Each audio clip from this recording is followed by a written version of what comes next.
Hello and welcome to more Dead by Daylight content. I know it's been a while since I posted a video, but this video has me excited because we've got a night update and I'm actually really excited for it. We also have a bunch of changes to perks. We have a bunch of changes to various other killers, and we've got a new survivor item. So without further ado, let's hop into it. First up, we have the dev. So first part of the dev update, and this will most likely be coming to the PTB sometime in the next week or so, but let's just get into it.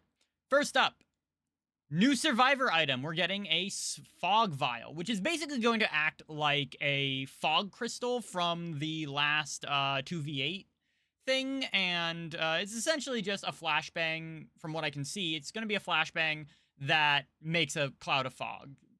In the fog, the scratch marks won't spawn. Audio will be muffled. Auras cannot be read by other players. And it has a cooldown, so it will be reusable. Oh, also, yeah, it's basically just a smoke bomb. Yeah, that's basically it.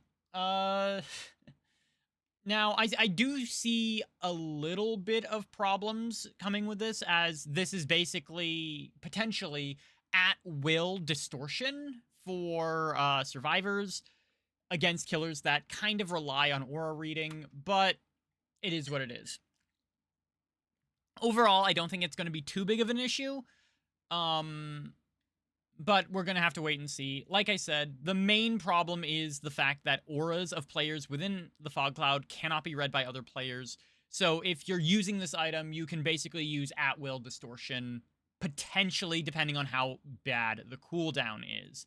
They also add different ways to customize it, so this will probably be things like hiding, I honestly don't know, maybe increase duration, decrease cooldown, stuff like that.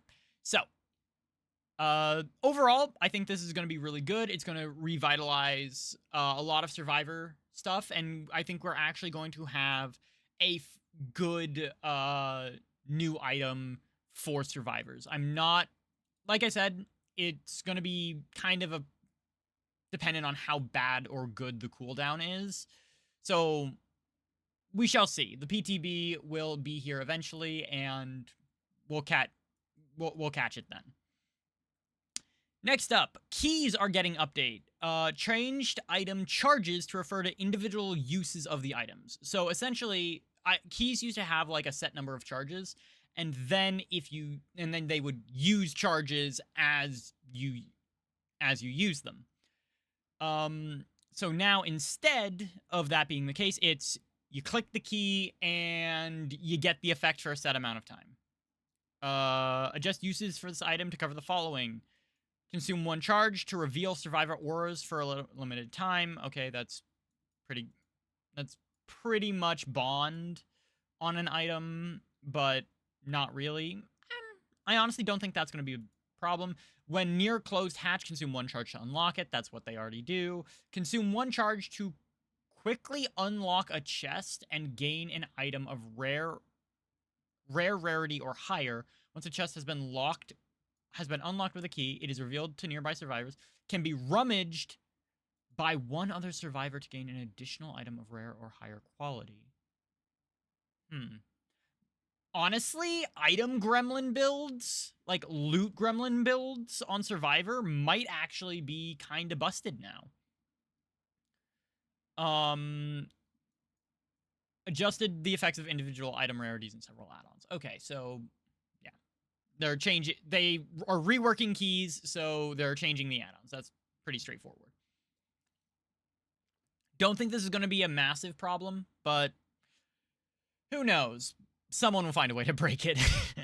The only thing I can see is like you get what is it, appraisal and ace in the hole, and then you just get like absolutely busted items from all the chests, but then you would also need to bring like coins and whatnot.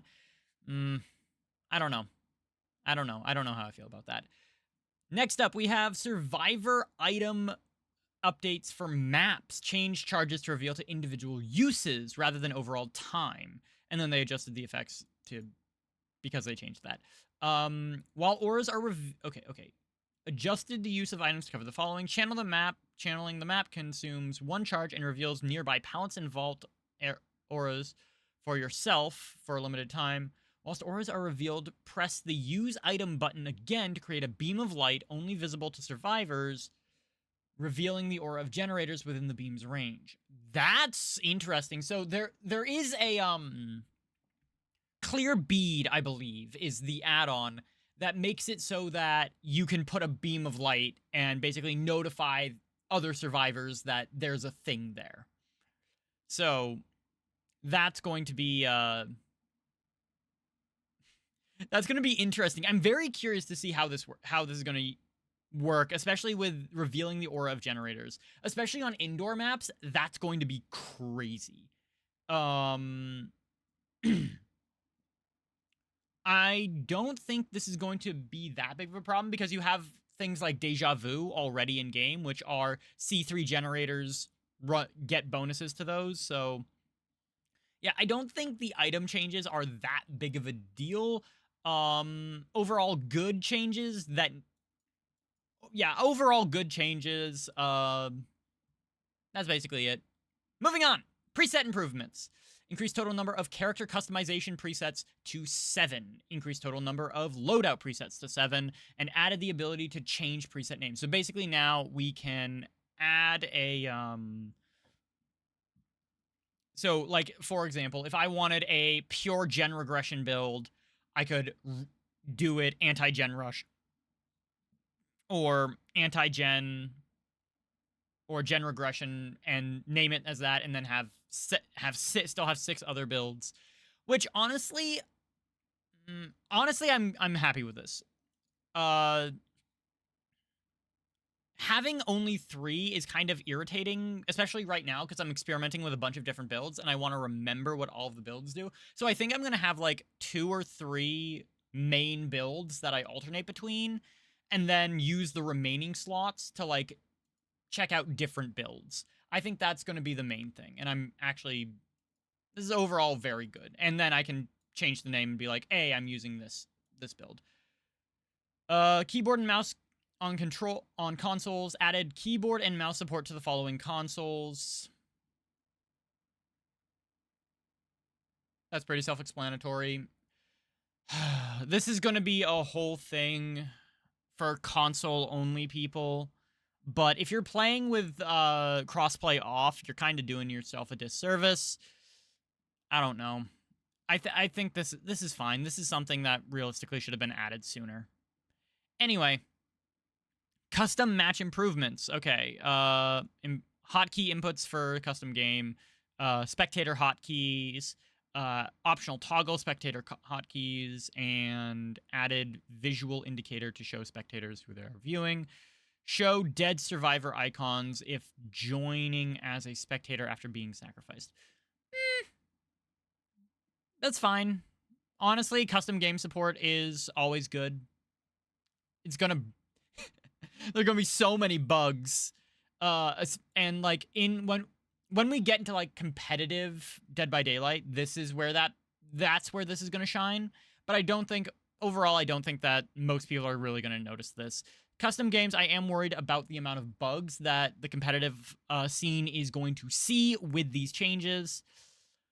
But you know how behavior is about bugs. They fix one thing and they make 4 new problems. Anyway, on to the killer updates. We've got 4 killers, starting with the Executioner. They made a bunch of his add-ons kind of base kit, and then let you get haste and endurance off a cage, which, if this just means that the cage procs anti-tunnel and anti-camp, honestly, that's fine. Executioner, Pyramid Head's big thing was that he was very good at tunneling, especially if he got a lot of cage value. So yeah. And added input buffering to transition between things just to make him feel a bit more responsive. Honestly, all good things. He only had his range and duration add-ons were basically the only things that mattered, and the only things that were run. So I understand why they did this. And they reworked his add-ons, which I hope they're giving all of his add-ons a pass. Because of that. Because that would be that's honestly something that's been needed for a while. Next up, the Clown. Not my favorite killer, but definitely kind of meh. And kind of good. Good for him getting a buff. Increase movement speed while bottle reloading, good. Decrease bottle reload time. Increase haste effect for yellow bottles. Increase distance speed that the smoke spreads. Increase activation speed. So just straight buffs to all of these. I'm assuming they're adjusting the add-ons and basically making a bunch of his add-ons base kit or partially base kit. That's basically how it goes with this stuff. Decrease hinder effect on the purple bottles and decrease how long the hinder effect lingers after leaving smoke. So basically, buff yellow, nerf purple, to incentivize using his yellows, his yellow bottles. Which, yeah, that's fine. That's about what I expected. Yeah, that's pretty straightforward. Okay, moving on to our boy, the Knight. Okay. Increase maximum patrol length. Increase path drawing speed, acceleration, and strafe speed. So they're making Call to Arms partially base kit. Yeah. I personally didn't think that this was a change that needed to be made. I am glad that they are also adding input buffering, and then they adjusting the Call to Arms add-on. I don't think this was necessary. I'm not going to say no to a buff. I understand why they're doing it, especially with how much Call to Arms is ran just in general, but yeah, I don't think this was necessary. Anyway, he also got changes to having the Carnifex's standard spawn slower and the Assassin and Jailer's standards spawn quicker. So this was to, let's see, adjusted standard spawn time for each guard. In particular, standards for... So this is the banner that spawns when you get detected by a guard. The standard is, of the two chase-focused guards, Jailer and Assassin, spawn quicker to help survivors a little and give them a little more counterplay during the double team scenarios where they tend to be at their strongest. Okay, I'm gonna be straight up. Absolutely unnecessary. Did not need to be done. Knight is so easy to counter if you know how to counter him. It's just a matter of learning how to counter him. Genuinely unnecessary to change these. If anything, they should have made both of those standards spawn slower. All of the standards spawn slower. But whatever. I'm glad to see that he's getting love. They better give him a massive amount of bug fixes. Otherwise, this is going to be kind of whatever. And yeah. Pig. They buffed Pig. So this is just straight buffs. Increase crouch movement speed. Increase crouch and uncrouch speed. Increase terror radius fade speed when crouching. Increase ambush movement speed. Input buffering to crouching and charge an ambush and attack, adjusted several add-ons. Okay, so this is they made a bunch of their add-ons partially base kit. Honestly, I saw someone else make this point. Adjusted several add-ons. This does not need to be here. Just buff Pig. Please, for the love of God, just buff Pig. You have nerfed her into oblivion so many times. Just give her the buffs. Just give her the buffs and let her do her thing. Anyway, good things, good things. Now, perk updates. Survivor perks. Any means necessary. So, any means necessary is you can pick up dropped pallets. Probably buff. Not sure how. I don't know. I do not know about this. Uh, if they buff like the amount of times it takes, they need to be careful because there are times where you can just straight pick, because it'll be like you can pick up a pallet in the killer's face. That's going to be a thing that they need to watch out for. I hope it's like because they can't even like increase the stun duration. Maybe just, I don't know how they're going to update this. It's going to be definitely going to be interesting. Maybe lower the cooldown? Probably lower the cooldown. Updated appraisal. They're changing items, so they need to update appraisal. Better together, don't know what that does. Built to last, oh no. So built to last is basically, it basically gives you three uses of an item. It brings you have the full item. When it's empty, you can hop in a locker, recharge it to 99%. Then once it's fully empty again, you can recharge it to 60%, 66%. And then once you hop in a locker again, you can charge it to 33%. And then after that, it doesn't work. So it basically gives you three uses of an item. I don't think that's going to be... I don't think that's something that they need to change. Updated Deja Vu. Deja Vu, in my opinion, one of the strongest Gen Rush perks. I run it on my main Gen Rush build. It is super, super useful. I'm terrified to see them improve it. I'm assuming they're buffing these. Maybe reworks. I don't know. Detective's Hunch. Solid information perk. Definitely needed a buff. No idea what it's going to be. No idea really how to do it. Potential Energy. Definitely need the buff. Definitely needs to not lose all of your tokens when you get hit. Maybe half. Maybe like a set number. Maybe like you lose 5 tokens when you get hit. That way you can like fully charge it. I don't know. Still Sight. You get wall hacks on a bunch of different things if you're standing still. Sure. Buff it. I'm not sure how you're gonna buff or rework it. I think that would need like a full rework, or maybe like it's a charge thing. I don't know. Realistically, did need the buff because it's not good at all, but it's gonna be interesting to see. Rework Streetwise. Okay, so this is important. Actually, no, I just noticed all of these say update, so these are all probably going to be buffs. And then rework Streetwise. So the way Streetwise works right now is it increases your item efficiency. So basically, if you would spend 5 charges, you instead spend, I think, like 4. And you get the same amount of stuff. But with all of the item changes that they're making to this patch, they need to rework this because that will no longer work. Streetwise will no longer function for things like maps and keys, which, ooh, that's going to be interesting. I'm curious to see what the rework is going to be. Now, then we have killer perks, updating Dragon's Grip. Dragon's Grip needed a buff. It really did. So the way Dragon's Grip works right now is you kick a gen for 30 seconds after you kick the gen.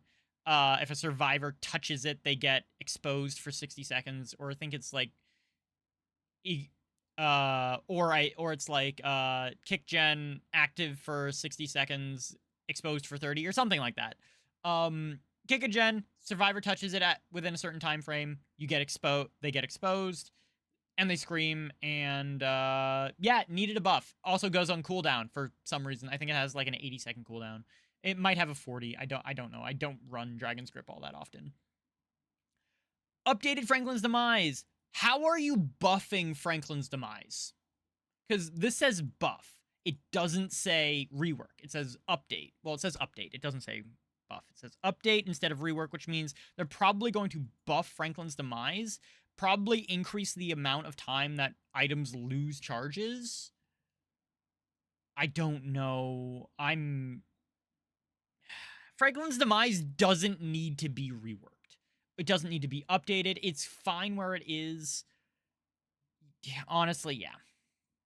Updated hubris. So this is probably going to be increase the amount of time that so the way hubris works right now is if you are stunned by a survivor, they become exposed for 20 seconds. It'll probably increase the amount of time the survivor is exposed for. Updated Insidious. That's I'm very curious because it's not a rework. So the way Insidious works right now is if you stand still for 3 seconds, you gain undetectable. They're probably going to make it so that it activates the moment you, like, 1 second after standing still, you become undetectable. And then there's probably going to be a linger. They're probably going to give the undetectable a linger to, I don't know. Probably, yeah, they're probably going to do that. And next up, reworking overwhelming presence. Similar to Streetwise, this decreases item efficiency. So that's going to mean that they basically have to rework it to account for the way that maps and keys are going to work for the foreseeable future. And finally, updating Scourge Hook Hangman's Trick. This is probably going to be a buff to the aura reading range. If they buff it too much, I do think it's going to be one of those things where we get, like, map-wide. Where it was one of the problems I was foreseeing when Hangman's Trick first became a Scourge Hook, where you couple it with something like Jagged Compass, and you just get map-wide wall hacks so long as you can see anything. So long as you can see people, you get map-wide walls. Map-wide wall hacks. Overall, a lot of very, very good and important changes that realistically needed to be made. Overall, I think this is going to be a I think this is going to be a very good PTB. It's, like I said, it's going to be coming out sometime within the next week. The main things I'm worried about are Knight is notorious for having a bunch of bugs and them just not fixing his bugs. Overall, Executioner needed the buff. Clown didn't really need the buff, but he also got a nerf, so I think this is fine.